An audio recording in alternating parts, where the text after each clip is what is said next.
members. Firstly, my apologies for not being with you this evening. Unfortunately, I'll have to leave at 6 o'clock because another family arrangements had to come in for an appointment. So I'm going to have to go, unfortunately.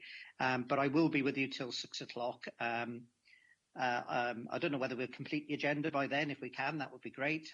But if not, the Vice Chair will take over and deal with the remainder of the agenda. So if we go to the agenda then, item number 1, which is apologies for absence.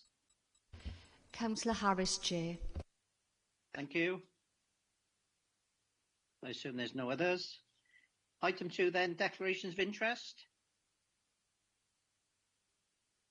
Nope, no declaration of interest. Okay, thank you. Item 3 then on the agenda is the minutes of the previous meeting held on the 27th of July 2023. They're contained in the pack, pages 3 to 24. They are for correctness only. Comments?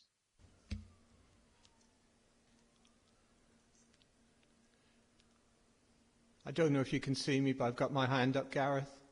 No, I can't see you. Okay. I'm focusing on Stephen, the director, at the moment. I can see you now. Okay. The minutes. This is probably the first time I've ever done this in long. I don't like the minutes at all. They're not accurate. They're riddled with mistakes. One bit refers to me as Dr. Reed. My deceased mother might be well pleased with that, but it's far from the truth. And also in terms of there's an entry there where it refers to having subcontractors of 50% the cost of employees. I'm sure the word more should be in there, but that's not in there. So in some respects, I think these minutes should go back and be reviewed and corrected and come back to us at another time. But I don't know what other members of the committee think.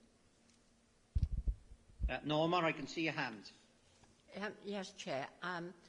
I support what my colleague has said. I read these minutes. They weren't presented in the proper format. There wasn't a list of attendees. There's an abundance of spelling and grammatical mistakes in it. And I don't understand why some areas are highlighted. This is a public document, and I think any documents that are put in the public domain need to be of a good quality, and they're not of a good quality. So I don't see how we could possibly approve them. Are there any other comments from members? So is there a recommendation from you, Don, that they be deferred to be corrected and come back to the next committee? Yes, Chair. Okay, if that's... Is it seconded? Thank you, Norma. Are there any amendments to that? No? Can we have a show of hands then? So the recommendation is that the minutes of the meeting be deferred for correctness and picking up mistakes, etc., and that they be brought back to the next committee. No doubt the Democratic Services team and hopefully Rhys, I'm not sure whether this is your area, but whether someone can just look at them before they come back next time. Can I have a show of hands, please? Thank you, that's carried. Thank you. Next item on the agenda, item 4, is the Corporate Risk Register, quarter 1. Tracy, or...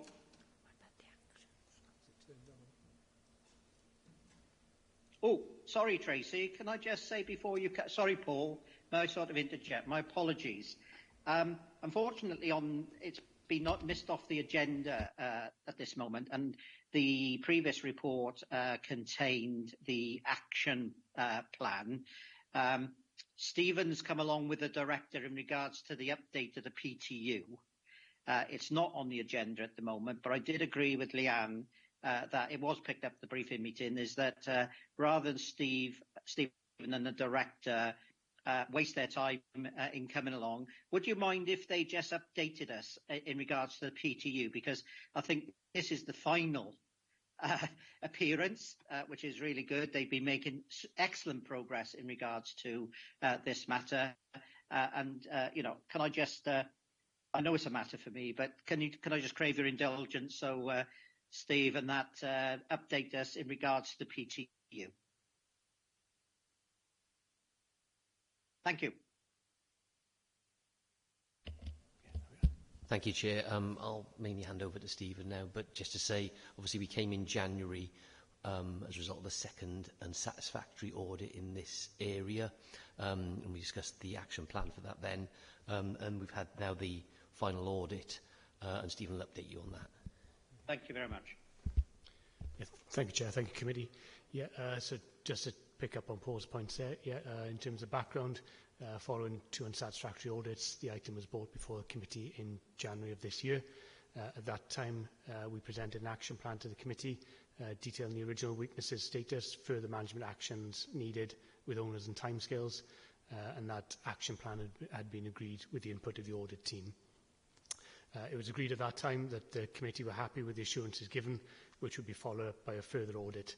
Also requested were interim updates on certain aspects of the service. So taking the updates first, these have been provided to the committee, showing that the required actions have been undertaken and there have been no causes for concern during this year. I'm also pleased to be able to report that the follow-up audit has now been undertaken, and audit has provided a substantial rating, which is the highest rating that is possible. The PTU team has met with the audit team, and we've agreed any further management actions required. That's the update, Chair and Committee, and I hope that assists yourself and the Committee. Thank you.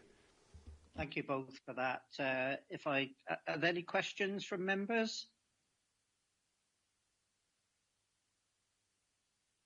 I haven't got a full screen, so I can't see if anyone's got their hands up. Oh, that's better. No questions? Oh, no. We got Norma or no? No questions. Thank you. Are there any comments? No comments. No comments. Okay. Can I just then thank Paul and Steve, and certainly if you could pass on the committee's thanks to your team. You know, to come from an unsatisfactory to a substantial, I think is a great credit to you, your leadership, your management, and the teamwork within a team. Hopefully, may that continue for, many years to come. I'm sure that you don't wish to come before governance and audit again. But just to say, it's really appreciated that when improvement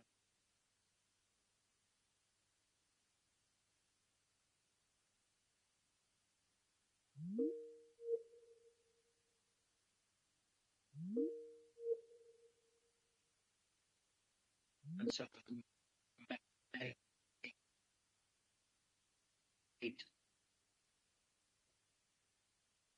can I have someone to move that it be noted? Thank you, Don. Can I have a seconder? Thank you, Norma. Anyone against? No, thank you both, as I said. Thank you both. You're quite willing to stay if you wish to hear the rest of the agenda, but if you wish to leave, please do so. Thank you very much.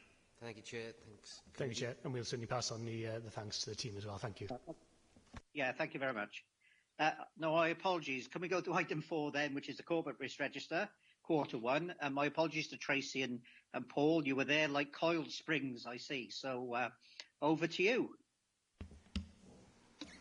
Thank you, Chair. Thank you, Committee. The papers start on page 25. So if I set out kind of the context, and my colleague Paul Flint will take you through the detail.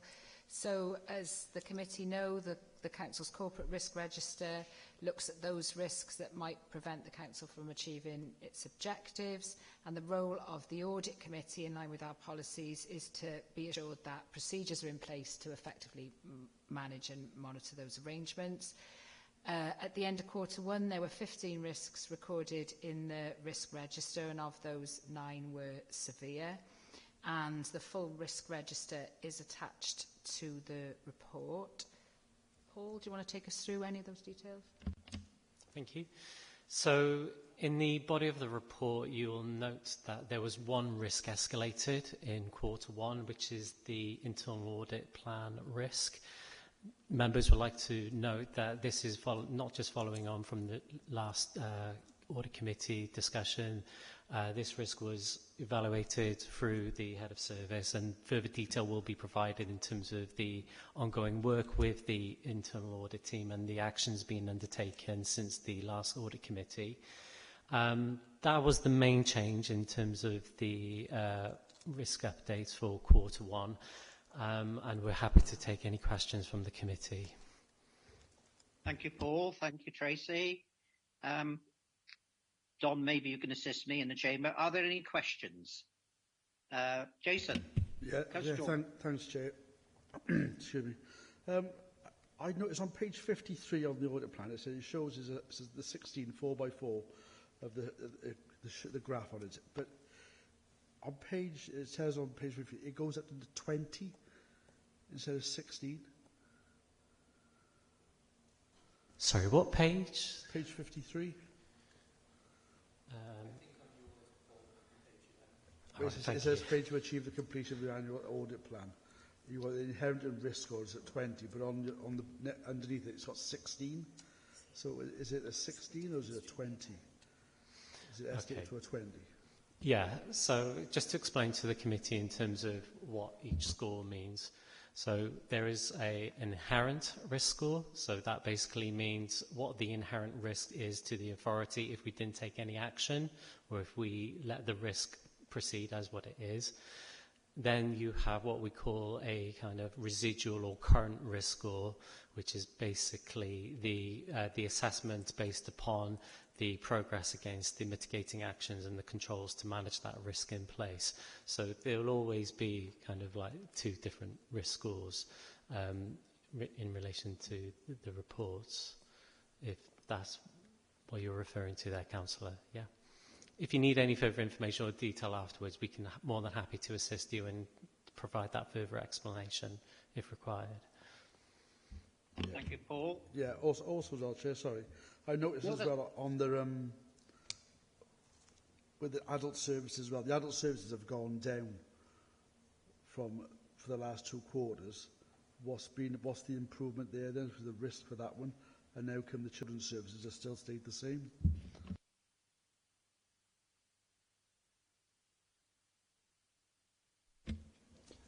Chair, can I? Do you mind if I just come into that while Paul's looking for that?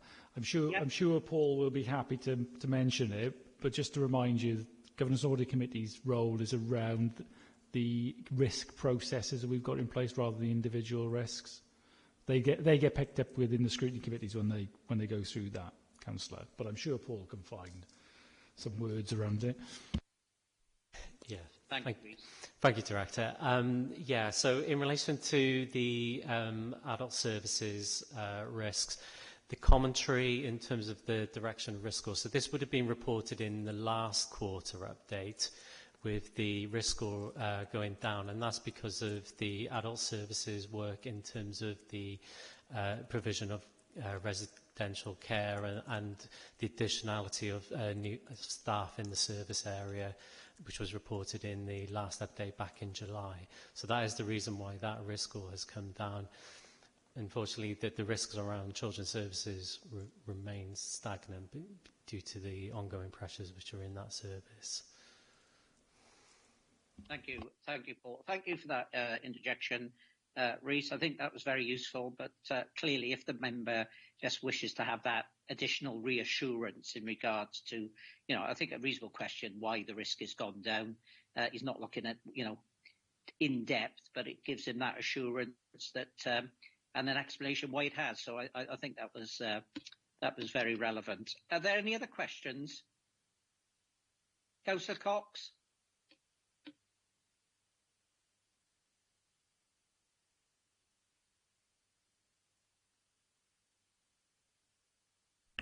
Yeah, I think that's. Sorry, I'm not. I hope I'm not being a bit pedantic, but when I'm looking at the definition of a red risk, and I mean, for example, the second point is a serious organisational failure or a failure that has a direct impact on stakeholders, etc.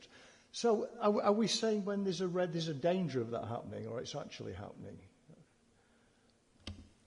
It all depends upon the risk. Yeah. So obviously there are going to be some risks which already have happened, or there is a severe risk of it happening if we didn't take any mitigating action. As a mature organisation, obviously we already have governance and controls and arrangements in place to manage those risks. But obviously if we take, for example, a good example might be the medium-term budget. So we know that that is a red risk because of the financial pressures which we have as an organisation. So, you know, despite us doing what we need to do in terms of managing that risk, there's still a significant risk on us of that risk occurring if we, you know, let that risk roll and not do anything about it. So it's all dependent upon the level of risk. Now, to assure you as a committee in terms of what happens, in terms of the assessment and in terms of how we manage that risk, all the risks are taken to the executive board. So that's the chief executive and the 3 directors. And every quarter they review these risks and challenge us and heads of service on those scores to make sure that those scores are accurate and reflective in terms of the risks that are kind of like taking place, as you know, in terms of the organisation. So yes, there's always kind of like a level of risk, but it does depend upon what that particular risk is and, you know, and the arrangements in place to manage it. Well, thank you. I mean, I knew it wouldn't be. You know, it's never easy. It's not going to be a simple answer. I'll explain what my train of thought. That we you know, I keep going along to these meetings, and we've got, I think, like homelessness, for example, I think has been up on 25. You can't make it any higher ever since I've been coming to these meetings, I think. You know, so for example, I was recently in a seminar, members seminar, where I was told that it is a clear possibility that somebody who was homeless could come along to the council and they'd be told there's absolutely nothing, full stop for them, and they literally have to turn away and go and sleep on the street. Now, please don't get me wrong, I'm not claiming that's happening all over Newport, but we were told that was a clear possibility. And I'm just wondering, you know, if that happened, I guess that wouldn't be a service failure, but I'm just wondering how far things... I suppose it's very difficult to answer, but I suppose my issue is how far things have to go before we decide there's a service failure. And if there's a service failure, and I think I've raised this point before, does it... Because to get this in perspective, that obviously there's colossal pressure on councils at the moment, and I know as you as officers must be working under very difficult circumstances, and that's probably likely to get worse, if anything, in the short term. And I just wondered what happens when you actually, you know, maybe when lots and lots and lots and lots of people, if they were hypothetically turned away from a service, would you come along and say, well, it's not a red risk anymore, it's actually happened, it's collapsed? Chair, do you mind if... Sorry. Sorry, yeah, I don't know whether that's you, Rhys. Yeah, no, but, I didn't know whether, you know, again, I think this is very pertinent to the point you made in regards to the previous point about the assurance. But again, lots of these issues will be discussed in another place and in various places, you know, not only the council, the cabinet, scrutiny committees. And really, we're at the end of the sausage machine in regards to those risk assessments. But I would have thought issues like Councillor Cox is raising, you know, Paul's raised the issue about the budget. You know, we had one authority in Wales named in a press yesterday, likely to go bankrupt in 26-27, one of the South Wales authorities. But again, it's the officers ensuring that they're working with the elected members and mitigating it to ensure that that doesn't happen. But I'm just wondering on this occasion, is that a sort of a similar point you need to make? Yeah, thanks, Chair. I think, you know, if you just take housing, so you look at this in a variety of different ways. So that service area reports on a regular basis to a scrutiny committee on its performance. I think as a committee, though, because you talked about service failure within that as well. So what this is talking about is the level of risk the council is dealing with on a day-to-day basis across the organisation. across a range of different things and how it manages that. But you also, as a committee, have the regulatory reviews through. And I think there's a you know, it's quite within your, you know, terms of reference as a committee to do some triangulation around the level of risk we're dealing with and our external regulatory bodies and what they're saying around the services they're seeing as well, because I think both of those lead you to a point where you're managing the risk at an acceptable level. It still allows you to operate or not. So I think, you know, you get both of those things, and that will come through, I think.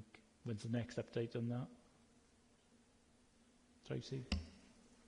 Next quarter. But if I could just add to that, because we didn't do the actions, we missed something, I think. We did also talk about having a session on how the risk register is kind of before the committee, how that document is compiled. We've got a kind of hub system about how scores escalate, how things are scored, and in the matters arising, we were going to cover that, and obviously we didn't. So maybe we could pick up some of these. How are risks assessed? How are they escalated? How does that kind of document come out of all of that? And I think that's not the same as talking about the pressure councils are under, but it very clearly would cover the process that we're also questioning here. So with your permission, Chair, maybe we set that up before the next government. Even if you don't have a risk report, perhaps we do a session on that before the committee, if that's helpful. I think that would be really helpful. You know, I think we actually should have a recommendation that a training session be held before this Governance and Audit Committee. I don't know how long this session would be. You know, if it's an hour, then maybe it's worthwhile holding the session at 4 o'clock and then running into Governance and Audit Committee at 5 o'clock. You know, clearly it's a matter for the officers to decide, and hopefully members would be available for that. And I think that would be extremely useful in giving an explanation in regards to how these matters come before committee. We'll arrange that, Chair, and I would say an hour would seem reasonable and something that's manageable for you guys, not to have too long a committee. Thank you. Yeah, no, lovely. Thank you for that, Tracy. Are there any other questions? Norma. I hope these are about process. First of all, I welcome that offer of a session. I think that would be really useful for us, because reading the risk register again, we've read it enough times, isn't it? What I noted this time, and perhaps you can think about this, Tracy, for the session, is that the majority of risks, in terms of the actions, they all had a deadline of 31st of March. So you think, well, doesn't anything happen before the 31st of March? This is what I was thinking, right, in the process. And then there was no change in a lot of the risks. So it gives the impression to the reader, I'm not saying it's right or wrong, but it gives the impression to the reader everything is static. Are you with me? So I think if we could address that in the session, it would be really, really helpful, because it's, you know, as if someone reads this, isn't it? You get my point? Yeah. And then I do, yeah. Thanks. Just to come back on that one, and we could cover that, because actually those dates are picked up from the service plan and some action plans, and that would give assurance, I think, about that it is live and real, for want of a better term. Thank you. It's how you read it, isn't it? Yes, of course. There were no mitigation actions for highway infrastructure. Why? I can answer that. So we did a risk assessment last year. So the risk assessment is basically, it was presented to the executive board. Now, the highways risk is pretty much as it is, because it requires a lot of capital funding in order to mitigate the backlog of work that's needed in order to maintain and to keep the highway within the state of which it's, I can't remember the exact terms, if the Director of Environment and Sustainability is here, he would tell you everything about it. But to break that down, we can provide further detail at the training session as well.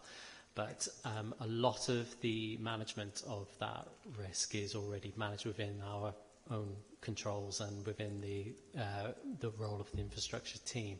But because it requires a lot of significant capital funding in order to kind of bring it back up into a reasonable state, and that capital funding inevitably comes from Welsh Government or from elsewhere, then there's nothing else which we can do other than kind of what we're doing already. So that's why there was no further mitigating actions on there, and that was. So do we not do things like review the programme to defer stuff? So there must be action in the report place. you'll see the existing governance and controls and other arrangements which are managing that risk. So all of those arrangements are already doing what they should be doing. And then this is where, and as the Director of Transformation Corporate pointed out, this is where the correlation comes in terms of internal audit and in terms of external audit, who their role is to review those controls and those governance arrangements to make sure that they're effective in doing what they should be doing in terms of managing that risk. And that's the role of internal audit. They provide that assurance around the effectiveness and the efficiency of those particular controls and governance arrangements in place. So that's why that particular risk doesn't have any other mitigating actions on there. But we will cover that in further detail in the training session. Thanks. Thank you for that, Paul. Are there any other questions? I can't see now, but... I've got my hand up, Gareth. Oh, go on then, Don. Thank you very much. Couldn't let Paul get away scot-free. On page 2 of your report, Paul, see, I'm giving you ownership of it, on the risk mitigation action plan, on 2 of them you haven't got direction of travel. Sorry, which page are you? I think it's your page 2. It's my page 44. Right. On performance, where you're indicating the direction of travel, there's 2 that are blank. Yeah, so there's a good reason for that. So both of those actions commence from the 1st of July 23. So we report on a quarterly basis. So any actions which have commenced since 1st of July, there wouldn't be any updates until we get the Q2 updates in. So that's the reason why there was no updates for those. Okay. How about page 12? Which page would that be for? On my pack, it's page 54. I think on your report, it's page 12. Yeah, so again, that's exactly the same. Because Right. those start dates are from the 1st of August and the 1st of July, Okay. those updates aren't required until the end of Q2, which would be this week and next week. And so at the moment, officers are currently providing their Q2 updates to us and into the system. So those will be reported in next quarter's update in terms of the progress. Thank you. Thank you, Don. Are there any other questions? No. Any comments? No. You'll see the recommendations. Obviously, there's the one recommendation, and if we could have the second recommendation that training take place before the next governance on audit committee for an hour. If that could be arranged, that would be great. Someone prepared to move, please? Thank you, Councillor Jordan. Someone second? Thank you, Councillor Cox. Anyone against? No. Thank you very much. Item 5 is the internal audit team update. Myrian? Thank you, Chair. Hopefully everybody can hear me. So you asked in your last meeting for a report on the audit team, and the report is here attached. I can also update you as a committee on where we are on the recruitment processes that we've got ongoing as well. So on the report, it explains essentially how most of the audit team left in pretty quick fashion, most of them for promotional opportunities in other councils. That clearly has left us with a significant challenge, especially on the delivery of the audit plan, and you've just done the risk register on that. Having also lost the audit manager in that exodus, we've also had to bring in interim chief internal auditor, audit manager resource as well. So in the short term, what we've done is that we've increased the number of days that we are getting from an external audit consultancy from 80 days up to 130 days. And we've also brought in from the same consultancy interim audit management as well. We are still then looking at the longer term, and the regional audit service is being progressed. And I believe that their board was meeting at the end of this month. I've not had any feedback yet, so I will update the committee in future meetings on that journey there. But in the short term, we have moved to secure as much audit resources as we can externally to try and deliver as much of the audit plan as we can. You'll be getting a report on that, or you'll be discussing a report on that in about half an hour's time, I'm sure. So, in terms of the recruitment processes that we're currently going through, we were recruiting for 2 auditors. Pleased to say that we've offered both jobs, and we're just going through the paperwork bits now. That's really good. Principal auditor, unfortunately, could not shortlist there. Very poor response to the advert there. I'll come back and talk about that one in a minute. And then thirdly, the audit manager role, we are shortlisting for that role next Monday. And there are some applications there that on paper, look kind of promising. So we'll be doing the shortlisting on that on Monday. So again, I can update the committee on that in your next meeting when we will have resolved that.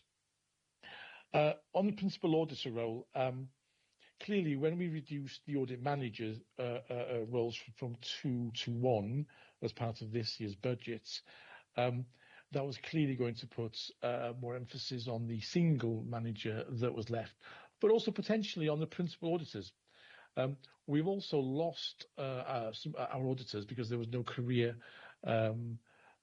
opportunities for them within the structure. It's a big jump from an auditor to a principal auditor. So I am now considering with our interim chief auditor moving or reclassifying one of our principal auditors as a senior auditor to provide that career path. And then secondly, then the 2 principal auditors posts that will be left, having done that, will be seeking to look at those JDs and to ensure that the staff supervision bits and planning are properly reflected in there, having now reduced the audit manager resource. And, there could be an opportunity there to consider the grading for sort of those. So we are doing that, and then we'll have another go at the principal auditor post as soon as possible. So, reasonably good news in terms of the recruitment. Fingers crossed that we can get a shortlist for the audit manager post on Monday. And then I think that will be a reasonable result at this stage, given the problems in recruitment. The report itself talks then about the impact of the reduced resources. Very, very difficult to sort of be sort of certain on that one, but a range is offered there. Somewhere between 24 to 34 audit opinion jobs completed out of a total of 48 that is within the audit plan. For context, the completed audit opinion jobs are in the table in paragraph 5 of the report. Obviously, we had COVID in this period, not a very kind of you wouldn't obviously look at those years, but somewhere around the 40 audit opinion would be a good average, I would suggest. So obviously at the bottom end of our range of 24, we're still a long way from that, but towards the top end of about 34 audit opinion jobs done, then we will have salvaged, I think, a reasonable result from what was a tricky and continues to be a tricky situation. But that's where we think that things are going to go. And as I've said, in the kind of longer term, we are still progressing those conversations on the regional service. Thank you, Chair. Yeah, thank you, Marion. On my screen, I've got Daniel, who's eagerly waiting. Would you like to just introduce Daniel to committee? I do beg your pardon. Sorry, we've introduced him to you see, so already. So I forgot. So I did mention that we have got an interim chiefs and auditor. So that's Dan Newens from SWAP. Dan's an associate director at SWAP and been with us for about a month or so now, and already having, from my perspective, a very positive impact. Dan, if you want to say a few words, please do so. Yeah, sure. I'm Dan Newens. Like Marion said, I work for SWAP as my substantive post, but I'm doing around 2 days at the moment for Newport as well. I'm a chartered internal auditor, and looking to pick up the plan and get moving with some of these jobs. Thank you, Dan, and nice to have you on board, at least in the short term. So that's great. Okay, over to members now for questions.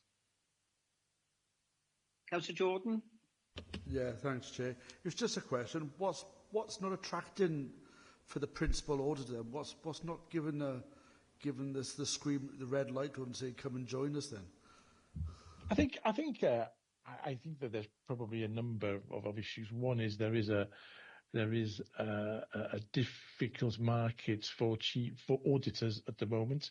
There's not a lot of them around, and even the regional service is struggling to recruit and keep a full complement. Although as a bigger service, they are in a better place to fill those gaps. But so there's a shortage of people around first. I think also, obviously, we are considering moving into that regional service. Some people would look at that and find it an exciting prospect. Some people might think that it's very uncertain and they don't want to get into a new job at a new council when there's going to be another change potentially quickly coming after that. That might be off-putting for some people. We do know, and you know that our pay here doesn't reflect the pay that this sort of role attracts in other councils. That's not helpful. Now, pay is not everything. I think that's important to sort of recognise. But but I do want to make sure that, as I said, that the job description for those principals reflects their kind of changing role now within a new structure. So we might be able to do something about that. We need to work through the council's process there. So those are, I would say, are the three kind of biggest reasons at this point, and they all have an impact. But I think the biggest one is that there is a general recruitment challenge out there across many professions, finance included, and that's not helpful. I don't know if Dan wants to make any comments because of his work with SWAP. Nothing in addition. Obviously, for my other role at SWAP, we do pick up work from other councils, and Newport City Council isn't alone in the situation found itself in. It just so happens that over a very short period of time, there's been multiple, which has obviously exemplified the issue. Okay, thank you for that. Any other questions? Councillor Horton, I think you did put your hand up. Thanks, Chair. Marion, what's the timeline looking like at the moment for this? So I think we've got one of the auditors starting in a month, the second auditor starting a month after that. It's because of their notice period. Shortlisting for the manager on Monday, as I said. We will try and get interviews for the week after that. So 2 weeks we'll be interviewing. Fingers crossed that we can make an offer. And I would predict that somebody who's applying for that job would have a couple of months' notice. So they'll be joining us, this side of Christmas.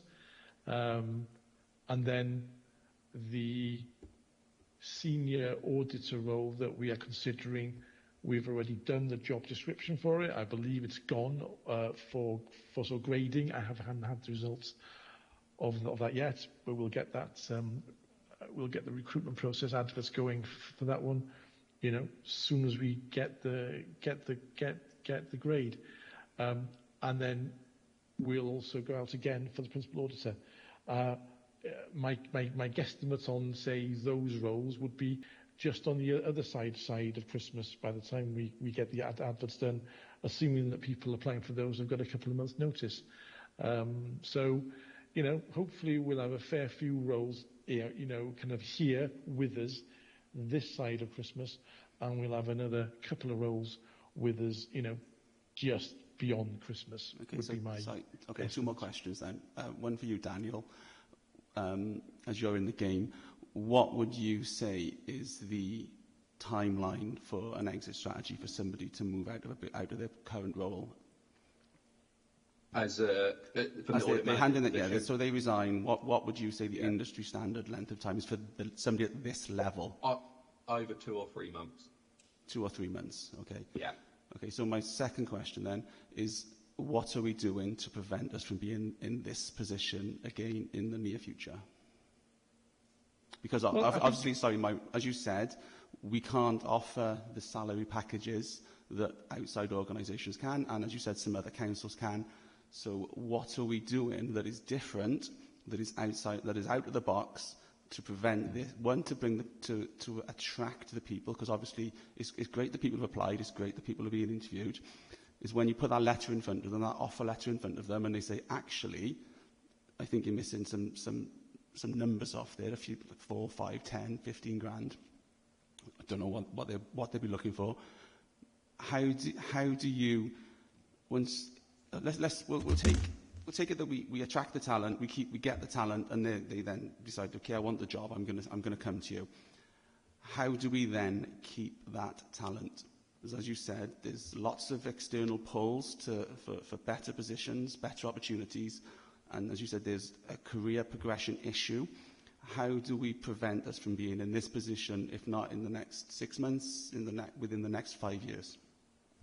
Well, I think that's where the long-term plan of moving to the regional service comes in, because that is a much bigger organisation, and it will have better career prospects for individuals and career structures, and the opportunity to get involved in all sorts of, you know, kind of new areas of work that they can get some skills up for. So I think that will be a much more attractive prospect for the individuals. So that's our long term. Inherently, Sorry, can I just jump in on that one? You haven't said we've committed to that yet, and you haven't said that we are going to commit to it. So we're still, for me, it feels we're still very much on the fence whether we're going to do that or not. So it is our ambition to do that. We need to first of all understand the detail as to how that would happen. Once we've got that detail and we are happy with it, then we'll take it through the formal decision-making processes and obviously bring it to Governance and Audit Committee as well. So it is, you know, we're not on the fence. It is an aspiration. We want to do it, but clearly we need to understand the details. Essentially, we've got a budget. It currently buys X number of kind of audit inputs. We just need to understand what that means when we get into the regional service. Okay, one more piece on that then, sorry. How long have we been looking at the regional service? How long has it been floating, the idea? So we told the regional service a number of months ago that we wanted to join Monmouthshire Council and also Newport as well. They are discussing it in their September board meeting. That's their timetable. That's not ours. But when I get feedback from that meeting, next week, then we will be progressing it as soon as they are able to. You know, we are really keen to move this on from our side as soon as possible. But you know, clearly we will need to move at their pace as well. But we are trying to move it on as fast as possible. Just staying on this topic for one final question, unless you say something else that interests me. If this doesn't go according to aspirational plan, what is plan B? Well, Yeah, I mean, that's a difficult one. So I'm going to take the view that that if they don't want Newport to join the consortium, then they might not want Monmouthshire to join the consortium as well, because we're both in this process together, not as a twosome, but we're going through the process at the same time. So, we do share, or we did share. We've temporarily parked the shared chief internal auditor role whilst we do this process. Now, if this was to fall flat on its face for both councils, then clearly Plan B could be that we merge those two teams, and that is an option. Now, then, nothing has been decided on that as well. But could that be an option? Well, that's certainly something that we would be looking at, given that we already share one senior role between those two councils. And I think really that is what we've got to do. I think sustaining a team of 6 or so is not feasible and has some inherent risks involved in it. It's too small. We need to really try and do something bigger. That has to be plan A and B, something bigger. Yeah, thank you, Marion. I think, Councillor Horton, we've done this a little bit to death a minute. I think Marion's in a very difficult position, and I think the issue is, for me, provided he gives us the assurance that he's doing the best he can at the moment, then that's all we can hope for. We can have 5 what-if questions, I'm sure, but the real difficulty is if it wasn't auditors, we could be in this room talking about social workers, or we could be talking about lawyers, or we could, because there's always a shortage in some of the professions, and unfortunately, the world of local government is that people pay differently, and people go where the money is, unfortunately. Unless there was a national pay scale, you're never going to address that. So I think, I don't know whether there are any other questions, but I think Myron's picked, dealt with the issues we wished him to address. I think we've got the reassurance that there are 2 junior auditor posts, which hopefully some of those can be with us within a month, maybe 2 months. We've been given the timescale before about principals, because obviously they're normally on a senior grade and therefore have to give 2 to 3 months contract. So we're there for after Christmas, by the time we interview and actually if we get a successful candidate. And I think for us, as a committee, we just need to keep a watchful eye on that. And what I would be asking is, we know what Marion's got in the report, but we ask for a sort of an annual, not a monthly update, or a committee update on every committee, just to give us that reassurance that everything's being done. Because obviously, in a month's time, we may have good information from the regional consortium. That we may have, offered everyone a job, which will be good. But on the other hand, we can say, well, we've offered 2 junior auditors posts, and now they're off somewhere else because they've been poached. So I think, Myron, thank you for the report. I think it's a really difficult task what you've done, but there is a wider perspective in some respects, and I think, Councillor Horton, it maybe needed to be taken in a different place about gradings and such like. And again, that's a matter for the council to decide. What they are going to do to attract individuals, and I think again one of the committees would deal with that should it come to that point, really. So I think that's where we're at on that. Are there any other questions? Any comments? No, you see the recommendation. I think we note the report from Myrian and the update he's provided. And that the second recommendation is that he reports back at the next committee as to where we're at in the recruitment process of your audit team. So, Chair, would you be happy if that was verbal? Or yeah, I'm happy with that. So if you can just update us, I think members need to be made aware of that. Whether you deal with it when we come against, you may want to put a paragraph or 2 in progress against the internal audit plan, to deal with staffing first, so that we've actually got it written down. So okay, someone prepared to move, please, to note the report and the regular update. Thank you, Don. Can I have a seconder? Thank you, Councillor Cox. Anyone against? No. Thank you very much. Thank you, Myrian, and thank you, Dan. I'm sure you're staying on because there's another report shortly. Item 6, the annual corporate self-assessment. Thank you, Chair. This report is myself and the Director. I'll introduce, and also Paul will support with some of the detail. I guess a reminder that this report has many audiences, so in terms of the performance and the specific detail of any particular outcome and how we did, that is also going to Scrutiny Committee, and Cabinet and Council will see the feedback from Governance and Audit and Scrutiny in making approving the final report, and clearly we can amend it further after this meeting and after Scrutiny. A little bit of background, as members know, the Council is required, particularly under the new legislation, to self-assess the extent to which it's met its performance requirements, and that's under the Local Government and Elections Act. And also we need to consider the Wellbeing of Future Generations Act. We previously brought the corporate plan to this meeting, and this annual report looks at the corporate plan and our performance over the last year, and in particular attempts to self-assess how we did with our wellbeing objectives. You'll see from the report that we're assessing that we've made good progress against 2 of the 4 wellbeing objectives, and challenges remain in 2 others, objectives 1 and 3. We also include in this report an assessment of our governance, and our annual governance statement is also on the agenda, and there's some cross-referencing within that, and also the statement of accounts, our internal audit and our external regulatory activity. Paul, do you just want to outline the structure of the report? So in terms of the structure of the report, just to bring it back a little bit, and as Tracy mentioned, last year we introduced and agreed our new 5-year corporate plan.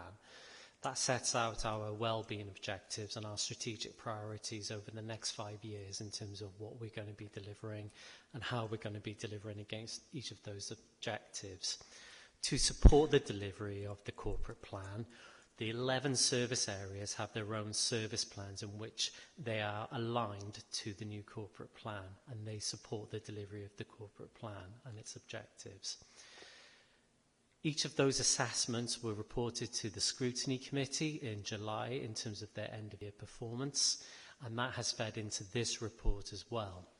Committee members will also note that we also produce and publish a number of annual reports and assessments in terms of specific activities which we undertake, whether that's legislatively or whether we decide to do that as an organisation in terms of our performance. So that would be the Director of Social Services report, the Welsh Language Standards report, our Qualities report, our Digital Strategy report, and Information Governance reports. There's a number of reports which also feed into this and support the narrative around how we're performing as an organisation in terms of delivering our strategic priorities. As Tracy mentioned as well, this report also reflects our governance and performance arrangements in order to meet those requirements and to ensure that we as an organisation are overseeing, challenging, but also celebrating where we perform well as an organisation. So you will note in the kind of like the final section of the report where we cover off the annual governance statement and reflect that, and Marianne will provide further information in terms of the feedback which you provided in the last audit committee in terms of the audit, in terms of the annual governance statement. And all of this has come to support then in terms of the recommendations and actions that we have set ourselves, which we need to deliver in this year for 23-24, but also providing an update in terms of the recommendations and actions from last year.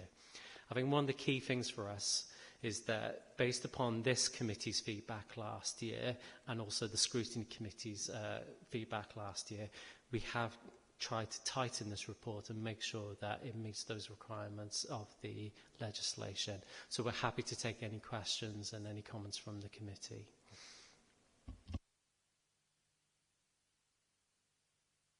Hang on. Thank you, Paul. Thank you, Tracy, for that.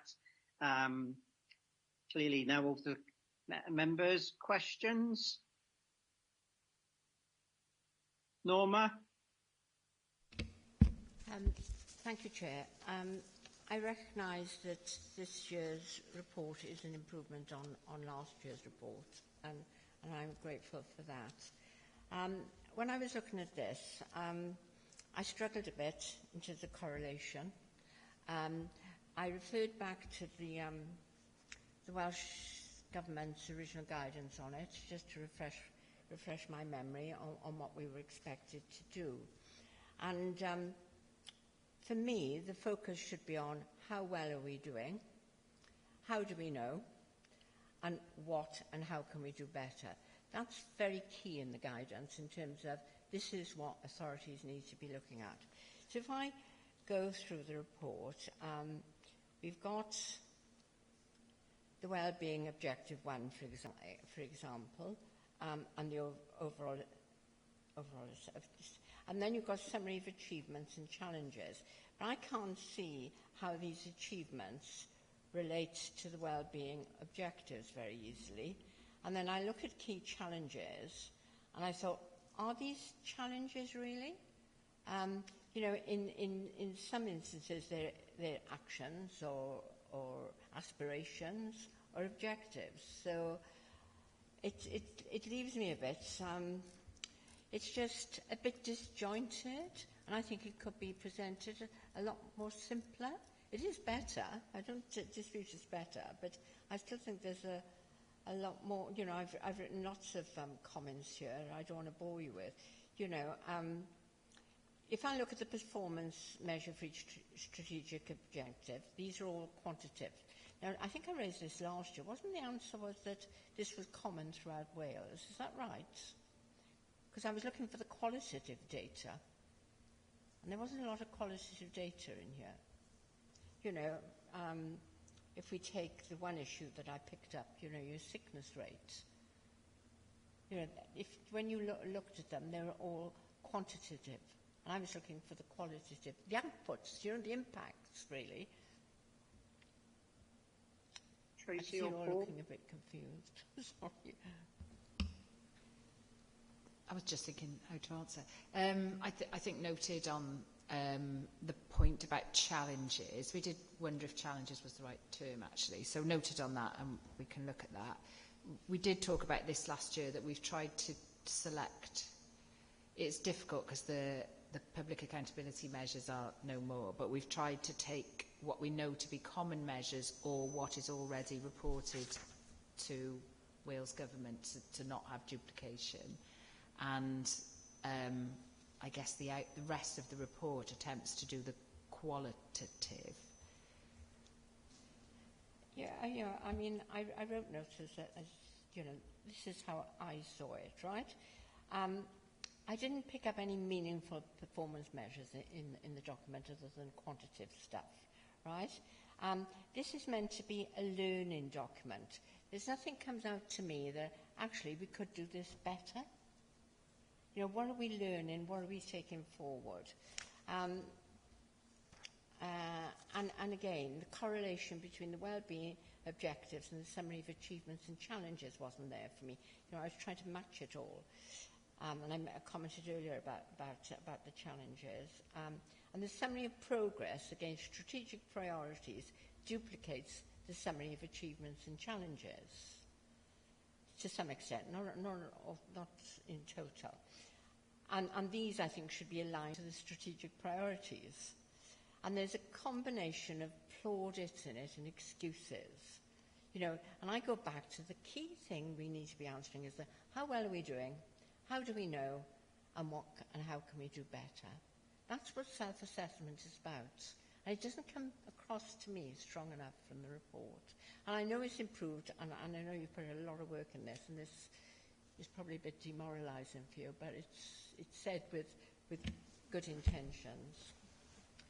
And I'd like to pick up a particular one that worries me in terms of the performance measures, quantitative ones, and that's the rate of sickness absence. All right, Chair, are you okay for me to respond to some of that? You're on mute.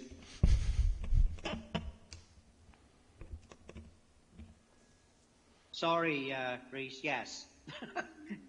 Yeah, I think, take on board the feedback. As a reminder, the performance measures go through performance scrutiny committee, so that's where any conversations around actual performance takes place. So that would go through corporate and place scrutiny committee. I'd just say, because it's a reasonably easy one to say. I think BBC News yesterday was talking about the actually international issues with increased sickness levels. So it is not a Newport City Council issue, it is a workforce issue post-pandemic. So hours have gone up a bit. They're higher than we want them to be. But there are global issues with that, I think. So I think that is, it's just a measure. I suppose the stuff around the performance measures, these are based on the service plans that we've got. Are the service plans that show how we're going to meet the wellbeing objectives, and these measures and the activities are taken out of these. So they have gone through scrutiny committees, cabinet, council for agreement on those things. So these are lifted, because one of the things, we've talked about a lot about resourcing. What we're not in a position is to create something completely new as part of that. But totally take on board.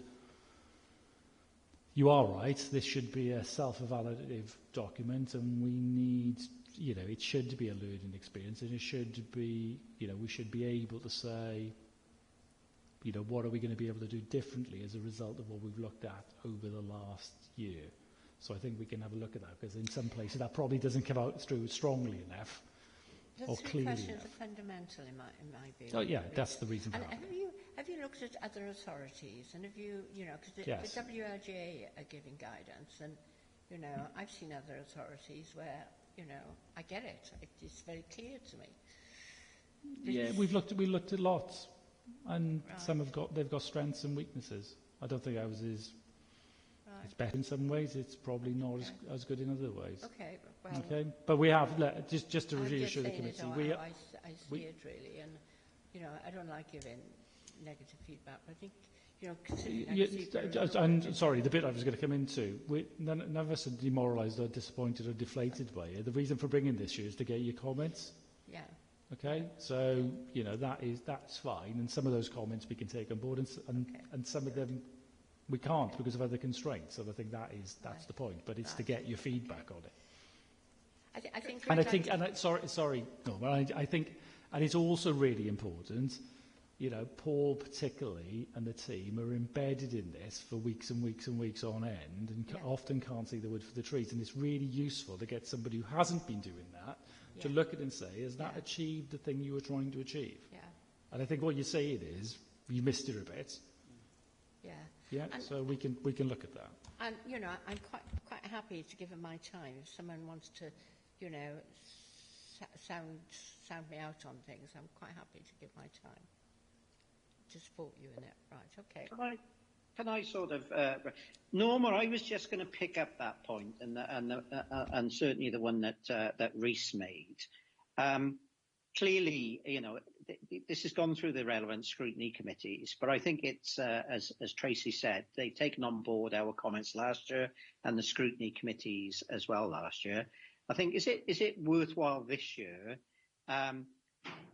for you maybe just to do a short document for Tracy and Paul and Rhys to consider, and maybe have a discussion, and to say, look, these are some comments I wish to make, and and I think Rhys has been fairly open and said, yes, we'll take them into consideration. It may not be a redraft this year, but again, it should be taken for next year. And I think clearly the point you've made, Norma, is if you actually look at the root document, which comes from Welsh Government, this is where we were, this is what we said we do, this is what we did, but this is what we did, and this is how we're going to improve.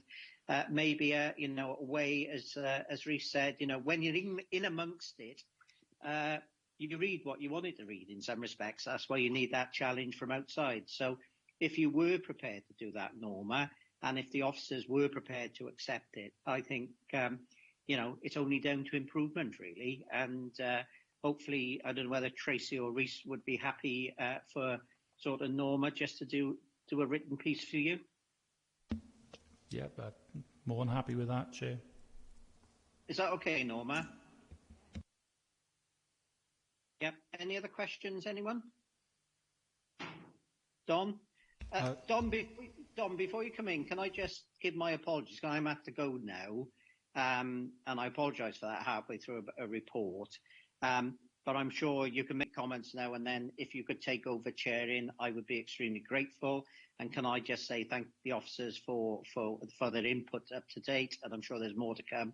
But please accept my apologies for having to go and leave the meeting. So, sorry. Thanks, Gareth. Thanks, Gareth. So do I address myself as chair now? Yeah. Just quickly, Paul, just in the drafting, where I noticed where I love seeing amber because I know that's an area where you're going to look to improve. And just reading some of them, it wasn't clear why you were giving yourself an amber to do that in the narrative. And I just thought sometimes it's really good when you do that so that you can see where you're marking from. Okay.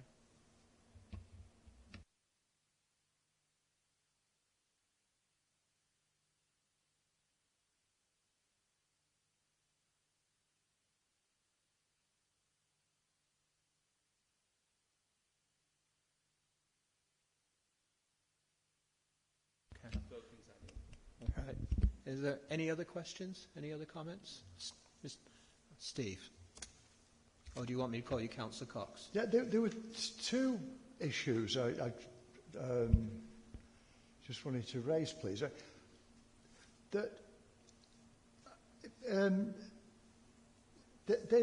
Obviously, there's an overall evaluation of where things are in terms of various well-being objectives, and it breaks it down. The one I'm looking at the moment is on page 93 about highways, and the strategic objective number 5 there is to transform highways and the transport system. I'm not absolutely clear about this one actually, because it links that to improve air quality and safety. So I'm not sure where just improving highways fits in. But anyway, that's got a green. But if you go down a little lower to, say, page 96, where the evaluation is the strategic priority number 5 is discussed in more detail. It talks there about, as is the case right across Wales and the UK actually, condition of highways is in decline. It's impossible to maintain them at a steady state. And then if we go down to, I think it's page 99, where the performance measures are shown, that everything to do with highways there is shown in a red. And so I'm not quite sure actually how we can have the performance indicators shown in red and have a description which clearly paints a picture of real concern and give the whole area a green. And that actually applies in a number of areas as well, that the same thing happens in housing, the same thing happens in social services, where in the overall assessment of the strategic objective it's either a green or an amber. Yet when you go down into the detail, it seems to me to be all red.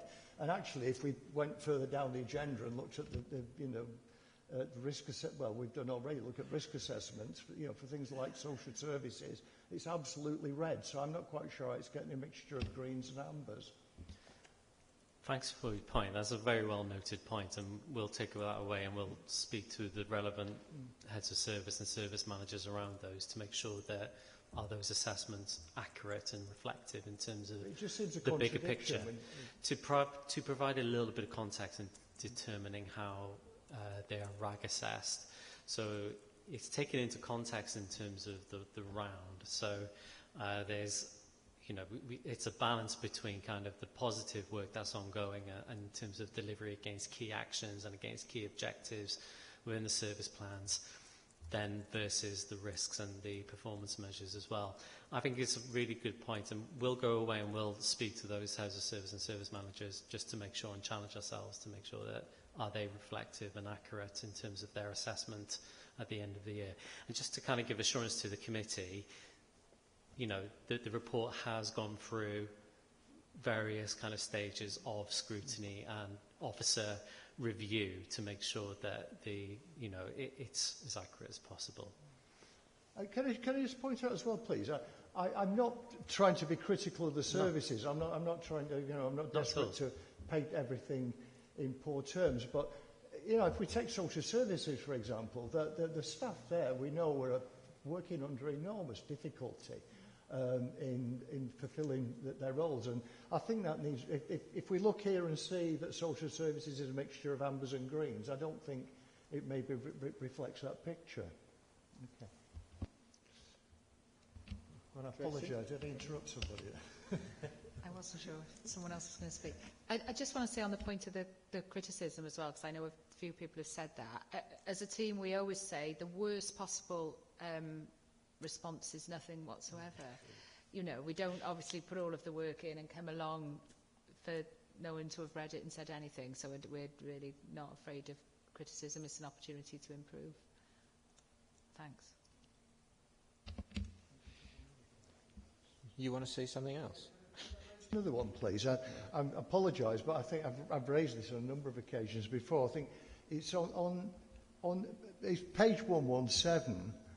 I must say, I think there was a comment last time about putting more. I know we've had a comment about quantitative data, but it was good to see that it's a positive aspect of the report, and that there clearly is in many areas, the performance measures and etc. There's a real attempt to use quantitative data. But I just wanted to make a brief comment about equality, because it's just common in areas of public service that you identify issues where there may be, you identify areas where there may be issues of equality, and you then determine what you're going to do about addressing the issue. And to give credit to whoever's written the documentation and whoever put together the strategic equality document, that's been done very, very well, and it's been done very well. And I know it is a high priority for the council. I've no doubt about that whatsoever. But it seems to me the norm. I mean, two that I know well, because I spent quite a bit of time. I better be careful about one of them. Was education. The other one was a prison service. I must say I was in there working in there, not for any other reason. But there really was, again, a big emphasis on equality. But there was a third element, and that was there was identifying where there may be issues of equality, putting together measures to address them, which the council have done very, very, very well. But the third element then is monitoring to see if it works. And that if you look at the justice systems or the police, or that is an essential part of any equalities procedure. And apart from, please, I stand to be corrected if I've missed something, but apart from looking at the council's own workforce, where there's very, very thorough analysis of equality issues, that in other areas of council services, like education, for example, I can't see anything at all in terms of monitoring data. For example, school exclusions, looking in terms of maybe of ethnic background, etc. Things like school performance, individual pupil exam performance, the take-up of council services, etc., etc. I just can't see any quantitative data at all in those.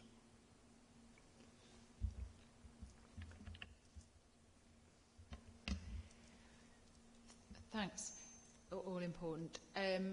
We were just talking about, I think most of that is covered, and one of the issues here is timing, actually, by the Strategic Equalities Annual Report. But the deadline for that draft report is Monday, so that report is still being drafted and is not public yet. But I think we can do better read across to the Strategic Equalities Annual Report.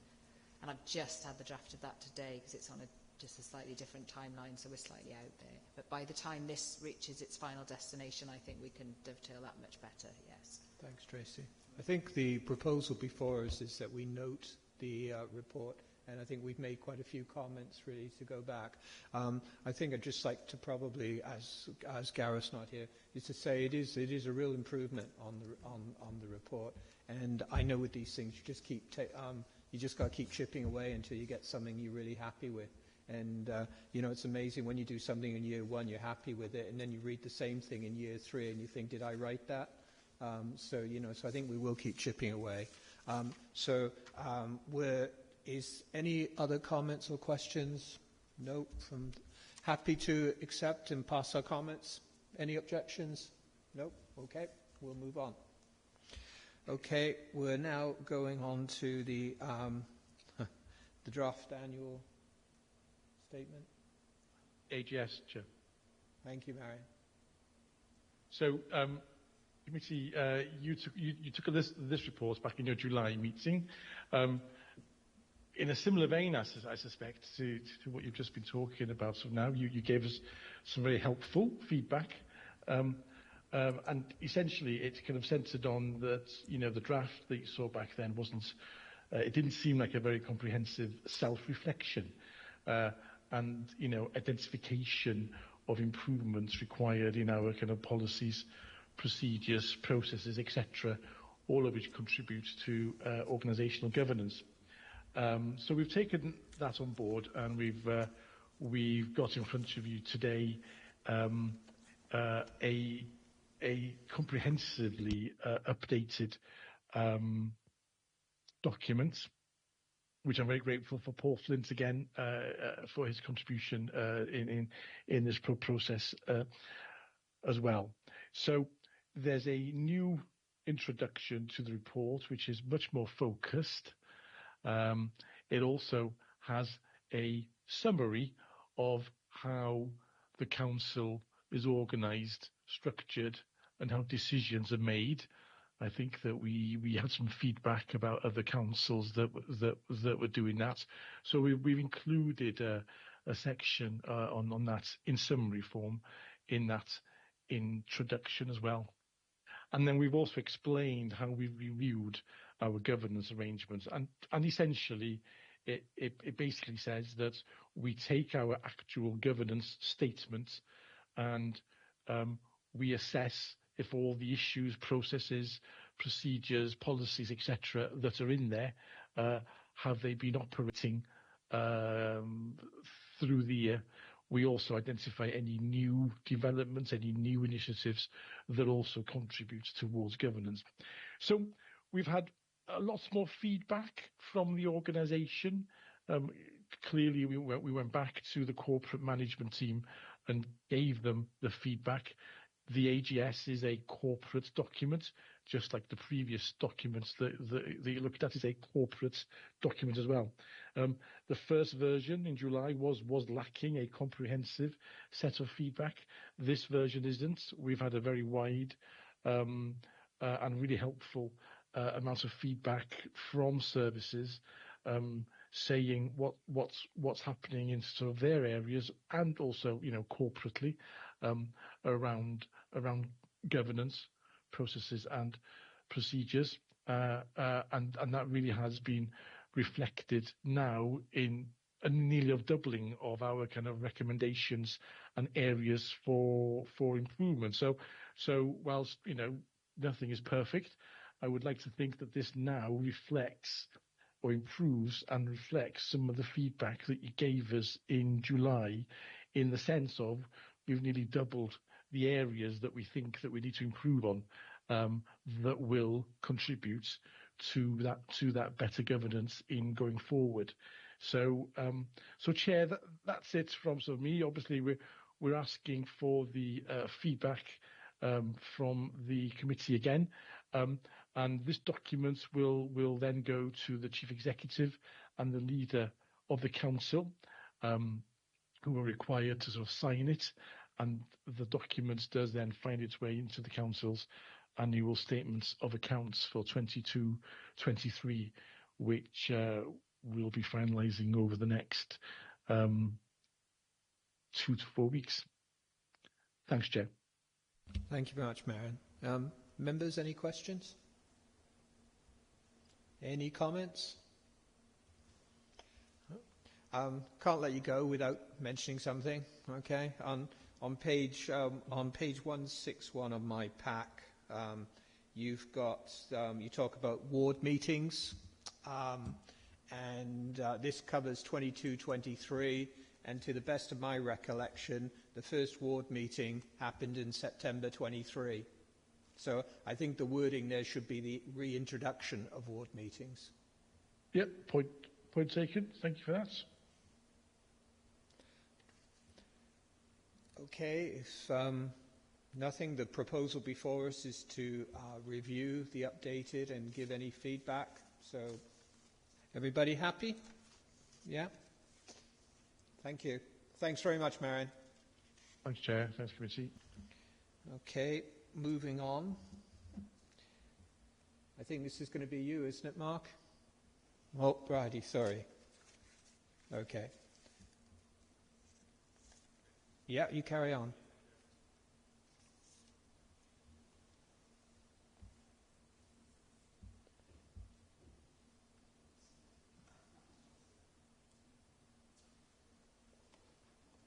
Shall I introduce while we're waiting for the mics? No, it's more fun watching them. So this is part of my area. So we've got Mark Blezard, who's the service manager, and Bridie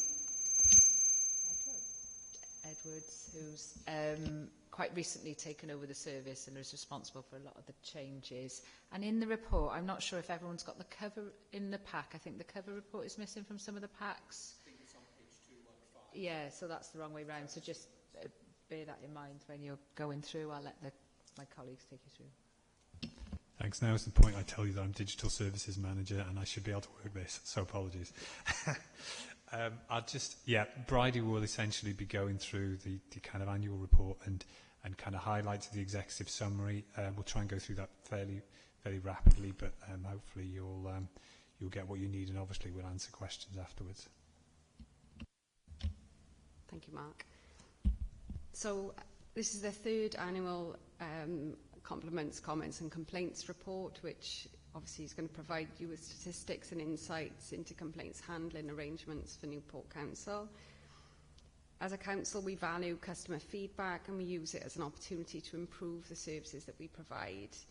And it's important to note that the absence of complaints does not necessarily indicate excellent services, just as an increase in complaints does not necessarily indicate poor services.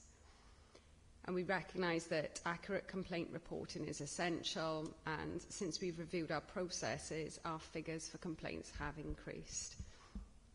We will be continuing to monitor under-reporting and working closely with service areas to ensure that complaints and compliments, and particularly complaints and compliments, are captured and recorded. So we use information from complaints and compliments to identify what we can do better, and the more complaints and compliments that are accurately recorded, the more we're able to do this. It's worth noting that in April 2023, the system that the team used, My Council Services, was updated to reflect the staff restructure. So next year's report will reflect these essential restructure updates. In terms of the policy, the customer feedback policy was reviewed and updated, and it was approved by Cabinet in March 2023.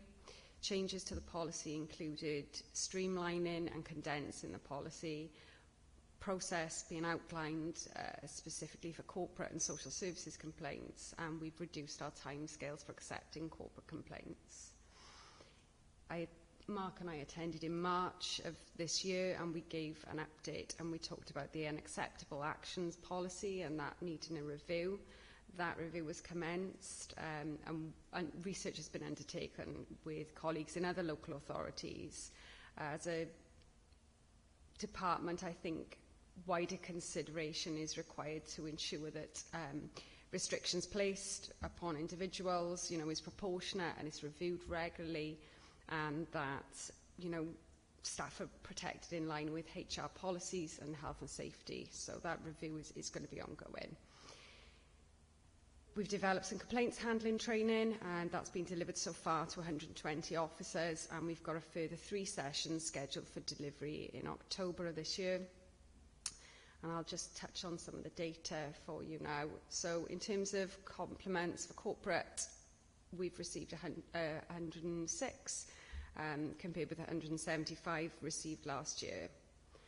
In terms of social services, 36 compliments were recorded compared to 33 received in 2021. So in terms of compliments in general, those figures are quite low. So we're looking to raise awareness and increase that recording through the training that we'll be delivering to service areas. Moving on to comments, I think this is particularly significant. We talked when I attended last year that the figure was quite high in terms of 4,267 comments that were being recorded. We identified that many of these comments were actually requests for service. So we reviewed the kind of customer journey and looked at the process. That resulted in it being much shorter. The requests now are sent directly to the service area. That obviously benefits the service area by providing more accurate assessment of service demand and need, rather than being incorrectly logged as a comment. It's worth noting in the graphs that of the 2,693 comments, 1,416 of those were actually requests for service or miscollection. We have since removed the option of submitting service requests, so this figure should come down further in next report. Into complaints. For corporate complaints, we received 612 corporate complaints. 341 of those were stage 1, 46 stage 2, and 225 complaints were refused in line with policy. 88% of corporate complaints were resolved at stage 1, and the increase that we note is indicative of our process refinement and alignment with the PSOW, the Ombudsman Model Complaint Policy. In terms of social services, there were 73 social services complaints received. 20 of those were stage 1, 5 stage 2, and 48 complaints were refused in line with policy. In terms of the Public Services Ombudsman for Wales, they review, obviously contained within the report is the annual letter, and they reviewed 37 corporate complaints and 5 social services, none of which were upheld. And then contained within the report, you'll notice you'll read there are actions for improvements moving forward into 2023. Thank you. Thanks very much. Mark, do you want? Yeah, all I was going to say is at the end really is just a bit of a summary really, in the sense that we do recognise there's more to be done, but you know, we feel like there's good progress being made, and I suppose my thanks to Bridie and the team for that. But yeah, we do recognise there's more work to be done. It's a very wise comment to make, Mark, before you get questions from people. It's preempting the gunfire or something. Any questions? Norma? Thank you. I found it a really interesting report and easy to read and to understand. Thank you. What constitutes a complaint? How do you define a complaint? Thank you. In terms of the definition of a complaint, it's very broad. The definition is contained within the policy as well. An expression of dissatisfaction, right, you know, for various different reasons. It could be written, it could be verbal, it could be, you know, logged on the system. So it's a very broad definition. So it's not necessarily a formal complaint, i.e. if I was, you know, I've had a dispute with our local council and I keep writing and writing, and then I go through the formal complaints system. So I could be a complaint anywhere up to that point. I think in the case of this, we are talking about formal complaints. You talk about formal complaints, right. The context of this so it report has to get is to the around stage formal. where actually I've had enough, I'm making a formal complaint. Yes. Right, okay. that's interesting to know, because lots of people don't make formal complaints to the, you know. But anyway, let's move on from that. One of the things that fascinated me was that most complaints come from white people aged between 25 and 34. And I thought, what does that tell us, and what should we be doing about it? I think the answer at the moment is we honestly don't know at this point what that really means. You know, there are different demographics that will maybe more inclined to report or otherwise. We do have plans to analyse the data a lot more than we have done so far. Right. And I think what Bridie's talked about in terms of the kind of changes that have been made are the kind of improvements to that underlying data, so we have the opportunity to do that. And I know Sean would like to come in and with some comments on that as well, because it would be working with Sean's team. Yeah, thanks. So I just thought it was worth adding, Don, it was interesting you said Mark obviously had laid the foundations before the bullets were fired. So just to come in to support something that Bridie had said, we clearly the need first of all is to undertake sort of some cleansing and some work to disentangle what are clearly service requests from what are complaints.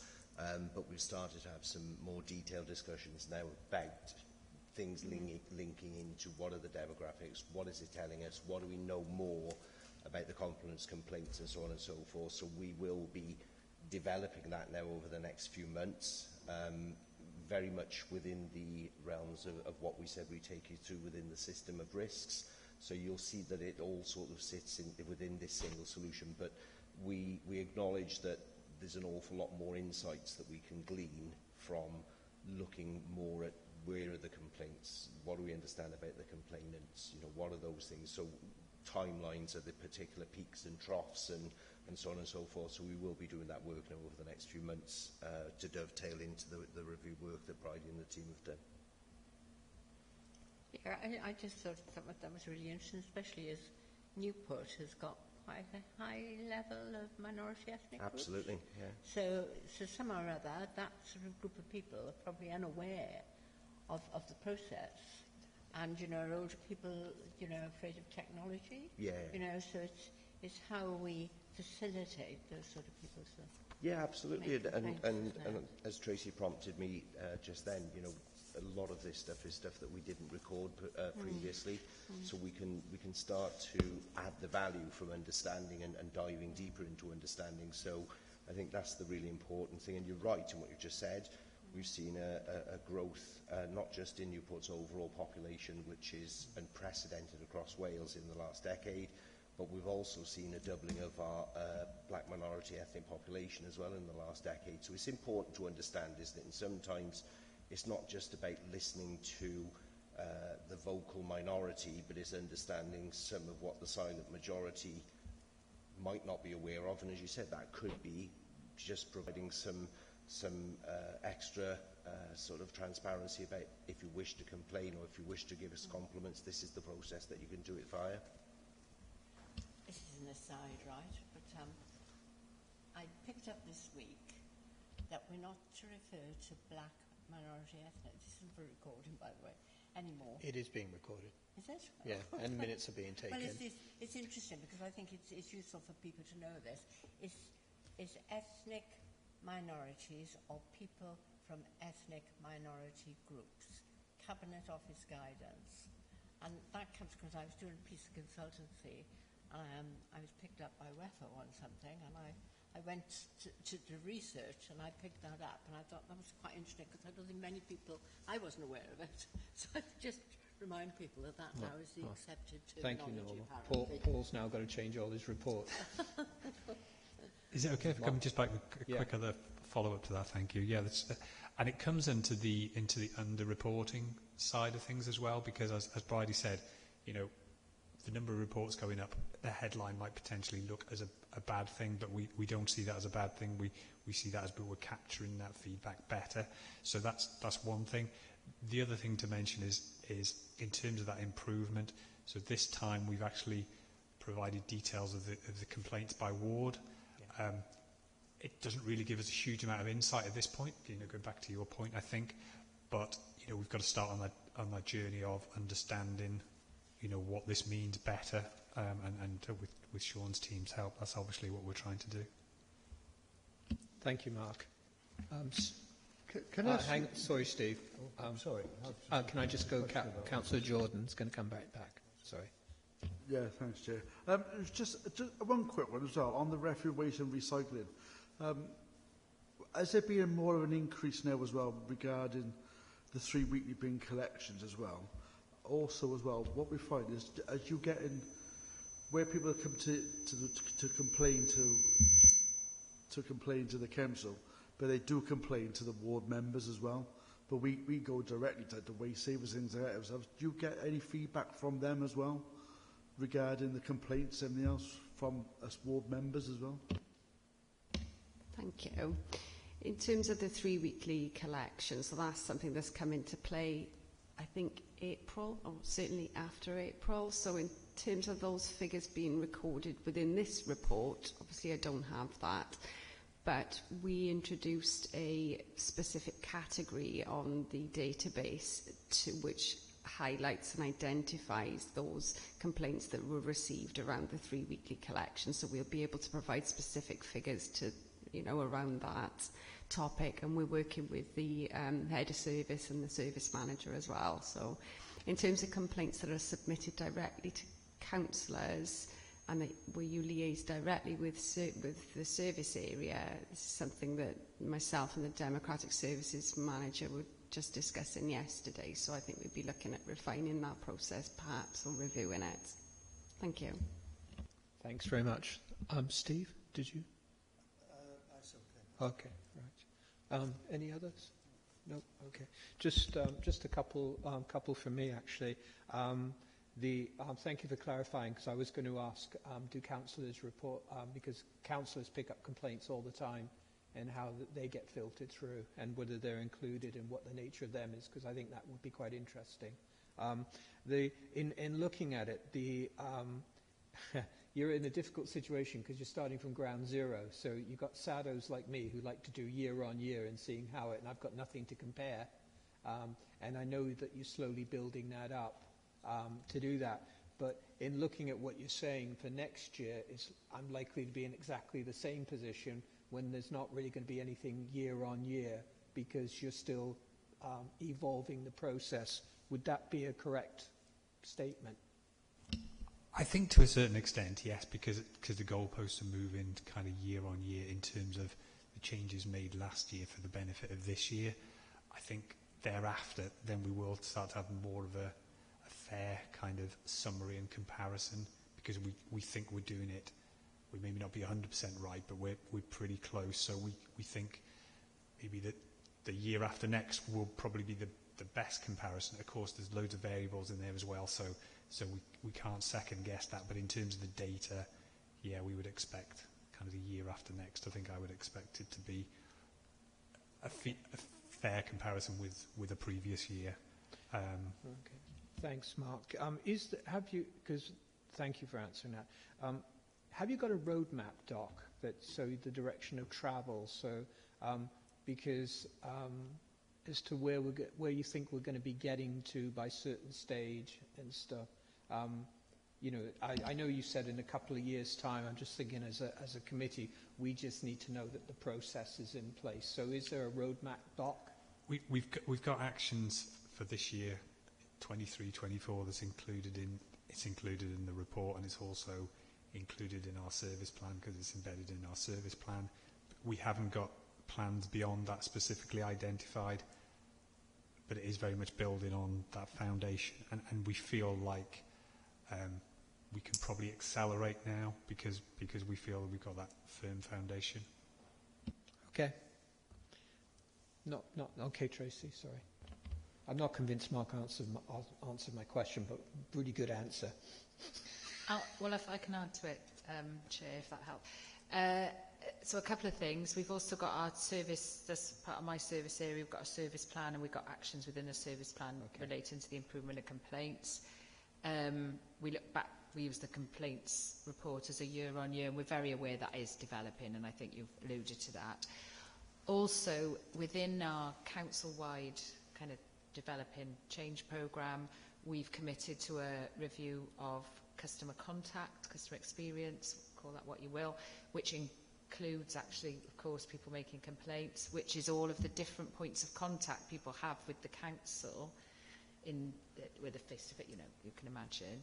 And what will come out of that is very clearly a roadmap for improvement around customer contact, which is a much wider thing, because even with all of those actions I've expressed, we're not digging deep into the causal stuff there, I don't think, and that's something that Rhys, myself and Myrian are working on as the leads. That's great.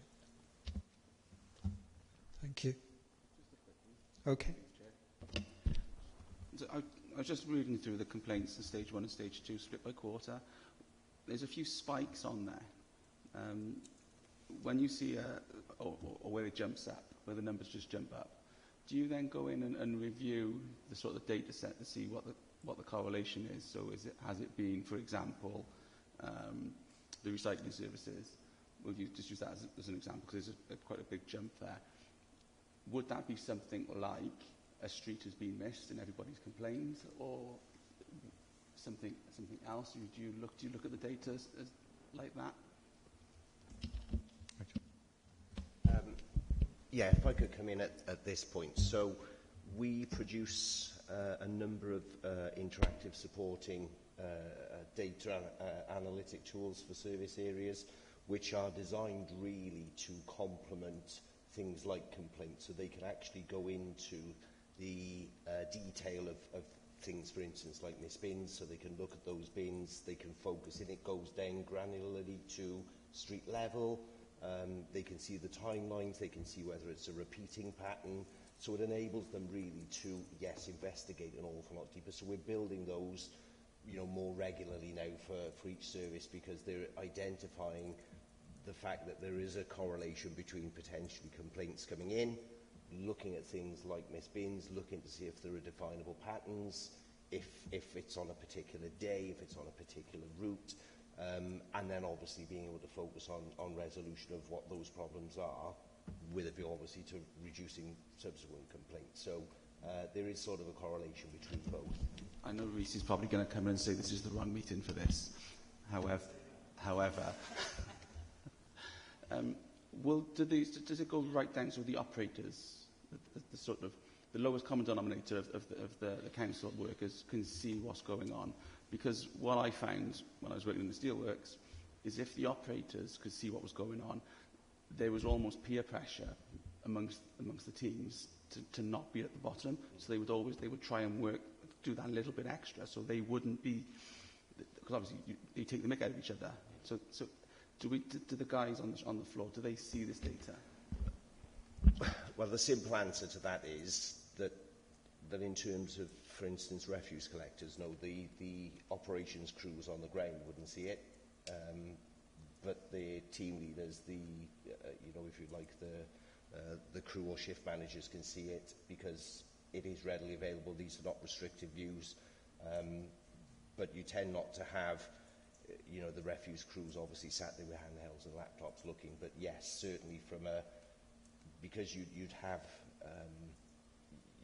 sort of routing, rerouting, and looking at why we've got a spike of calls around the Calder or something. The answer is certainly to a degree, but no, you wouldn't. It's not that they couldn't, but they probably wouldn't. But they could if they wanted. Okay. Don't dig too many holes for yourself, Sean, okay? Because we are going in the wrong committee. That rope just got pulled. That rope got pulled. Can I just add a little more as well in terms of, so a key part of Bridie and the team's role is that engagement with services. It's not a kind of one-off, we've dealt with this complaint. It is about that relationship and that kind of that feedback and that insight where we can. Like we said, there's more that we need to do, but it isn't just right. Okay, we've had a complaint about this. Oh, we've had another complaint about this. So there is that interaction. I think that's one of the things that Bridie has really improved in terms of that engagement with service. And I think that's reflected in some of the process changes that have been made.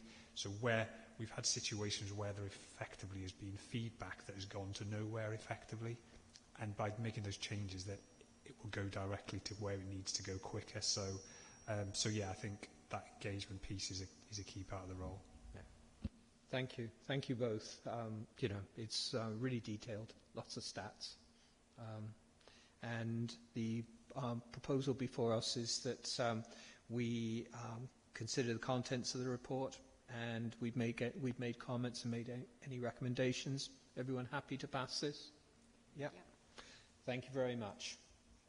Okay, now we're moving on to the progress against the internal audit plan. Is this over to you, Daniel? It is indeed over to me. Thank you, Chair. By way of slight caveat, just as I start here, as was mentioned earlier, I've been in post for a few weeks, so I am presenting figures which were slightly before my time. I'm happy to go through it and take any queries as we go. So yeah, this report outlines the progress up to the end of June. As per paragraph 8 of the report, that Q1 was mainly around picking up those reviews that have either been carried forward or still ongoing at the end of 22-23. There were 13 audit jobs within that position. As of the end of June, 12 of those were now concluded.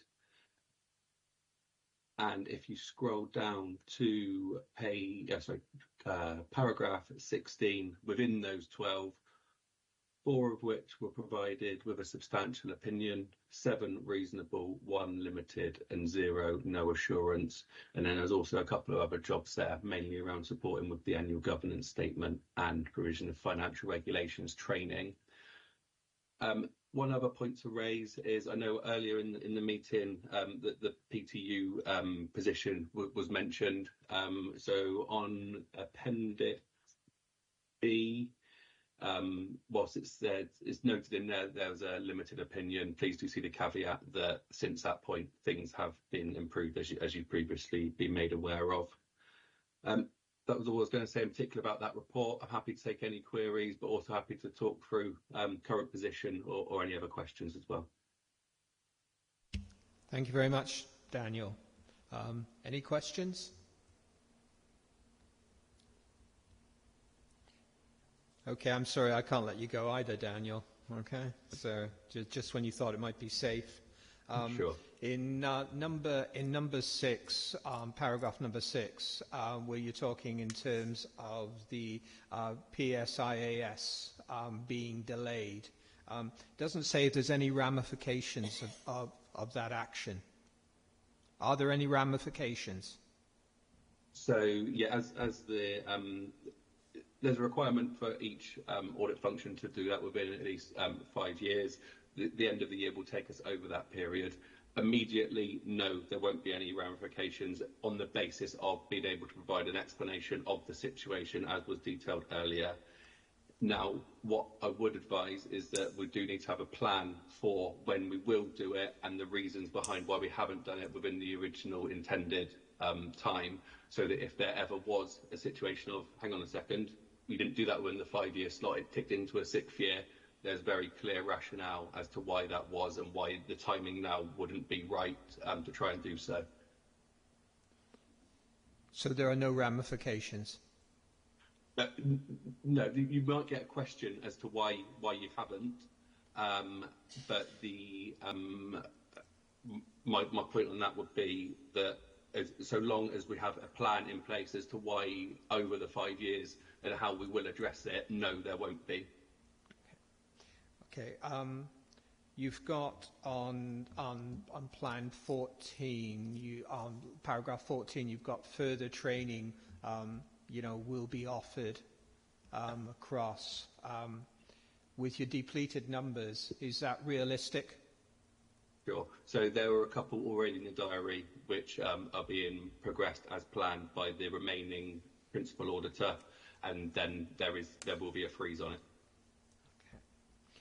Last one then. It's got training. This is a pet hate of mine, Daniel, so I'm warning you, okay? So where it's got training on a self-nominated basis. Do you think self-nominated is the best basis of getting effective training for those who need it? As a simple answer, no. I have, to be clear with you, I have picked up a template as previous, but I will look to do some slight revisions on the template going forward, to be clear. Okay, that's great. Thank you very much. Any questions, comments? Then I think we've got, so Daniel, I think for the report for us, we've got to note the contents of the report. Everybody happy? Everybody's happy. Thank you very much, Daniel. Okay, we're moving on to the Audit Wales detailed audit plan. Hello, Gareth. Hi there, Chair. Good evening, everyone, and hope everyone's well. Just to reintroduce myself again, I'm Gareth Leapsey. I'm the Financial Audit Manager with responsibility for work at Newport City Council. And with me today we have Bethan Hopkins, who's our Performance Audit Lead, who works on the Council too. So we're here today just to present our detailed audit plan for 2023. So this covers our financial and our performance audit work that we're proposing to carry out across the Council for the year. So this just confirms some of our key details, such as some of the timetables for our work, the details of our work programmes, who the team are, what the proposed costs are, etc. Just to provide a bit of context, first of all, because obviously we're presenting this some way through the year, and usually we present this audit plan a bit earlier in the year. We did present an outline audit plan earlier in the spring, and that presented to you some of the key details of our plan that we were aware of at that point in time. But there are some complexities this year with our financial audit work, so we're moving to a new auditing standard that we have to comply with this year. That changes the focus of our work and of our planning work, and also in terms of other complexities around us starting the work later than we would otherwise have liked, given the fact that some technical issues arose last year, which meant that we signed last year's accounts off later than planned. So all that has combined to mean that ultimately we haven't been in a position to present to you our final financial audit risks, and therefore give you a final fee estimate until this point. So we brought this detailed plan to you now. But hopefully some of the other details are sort of confirmation of what you've already had in the outline plan anyway. So I'm not going to propose to run through all of the document in detail, really just point out a couple of key highlights for you really, and happy to take any questions afterwards. First of all, just draw your attention to pages 242 to 244 of your pack. So that just sets out the results of our risk assessment this year for our financial audit work. I mentioned the new auditing standard that we have to follow this year. That's led to a much more granular and detailed risk assessment that we have to perform now as part of that planning work, and that drives in a much more direct way the testing that we now need to perform. So the outputs of that are set out for you there. That summarises the key significant risks and areas of focus that arise from that planning work. They won't be the only areas of work that we'll focus on, but there will be more audit work that'll be focusing on those areas that arise from that risk assessment. Page 245 then just sets out our proposed timetable for our financial audit work. So we're currently working to a timetable of presenting the final audited accounts and our closing ISA 260 report to the November GNAC meeting. So that remains our target at this stage. Page 246 then has some details on our performance audit programme. So I was just going to look to bring in Bethan at that point, just to maybe just provide a brief summary of the work that we're proposing there. Yeah, that's great. Thank you very much, Gareth, and good evening, everybody. Nice to meet you all, and thank you for having me.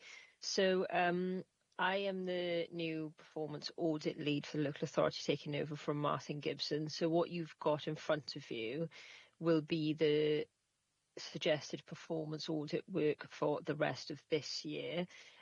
You'll see you've got the assurance and risk assessment work, which is an ongoing piece of work which will take place throughout the year.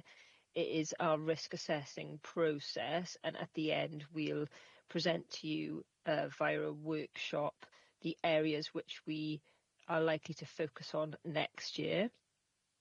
There's a couple of thematics in there which will be done throughout Wales, one on financial sustainability and one on commissioning and contract management. And there's some details there in the text around what those will look like.